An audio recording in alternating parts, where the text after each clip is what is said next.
Hello বন্ধুরা, তোমরা সবাই কেমন আছো? আশা করছি ভালোই আছো। আমিও ভালো আছি। আজকে নিয়ে চলে এলাম পাস্তা। পাস্তা করতে গেলে জানি না তোমরা কিভাবে করো, আমি আমার স্টাইলে দেখাচ্ছি। এটা ভালোই লাগে খেতে, আমার তো খুব ভালো লাগে, তোমরাও ট্রাই করতে পারো। প্রথমে জল দিয়ে দিলাম কড়াই। জলটা যখন উষ্ণ গরম হয়ে যাবে, তারপর পাস্তাটা দিয়ে দেবে। পাস্তাটা হয়ে গেল, তারপর পাস্তাটা নামিয়ে নিয়ে আমি আর দেখালাম না ভিডিওটা নামানোর, কেন আমি এক হাতে ভিডিও করছি আর এক হাতে দেখাচ্ছি তো তাই। তারপর কড়াইতে তেল দিয়ে দেবে।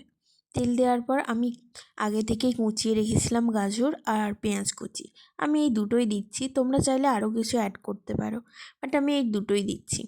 তারপর পেঁয়াজ আর গাজরটাকে ভালোভাবে নাড়াচাড়া করে নেবে। তারপর অ্যাড করে নাও লঙ্কার গুঁড়ো আর নুন। আমি হলুদটা অ্যাভয়েড করছি, হলুদটা দিচ্ছি না, তার বদলে আমি দিচ্ছি পাস্তা মশলা। তোমরা এটাই ম্যাগি মশলাও দিতে পারো, আমি পাস্তা মশলাটাই দিচ্ছি যেহেতু পাস্তা।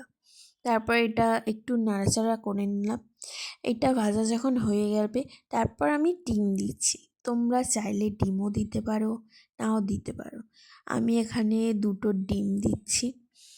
ডিমটা দেওয়ার পর ভালো করে নাড়াচাড়া করে নেবে। আমি 2টো ডিম দিচ্ছি, তোমরা চাইলে একটা ডিমও দিতে পারো বা ডিম না দিয়েও করতে পারো। আমার ডিম দিয়ে ভালো লাগে তাই ডিম দিয়েই করলাম। তোমরা চাইলে নাও দিতে পারো, অসুবিধা নেই। পাস্তাটা তারপর একটু নাড়াচাড়া করে রেডি হয়ে যাবে। 2 মিনিট কি 5 মিনিট জন্য নাড়াচাড়া করবে, দিয়ে তারপর রেডি হয়ে যাবে পাস্তা। গরম গরম পাস্তা আমার তো খেতে খুব ভালো লেগেছিল, তোমরাও ট্রাই করতে পারো।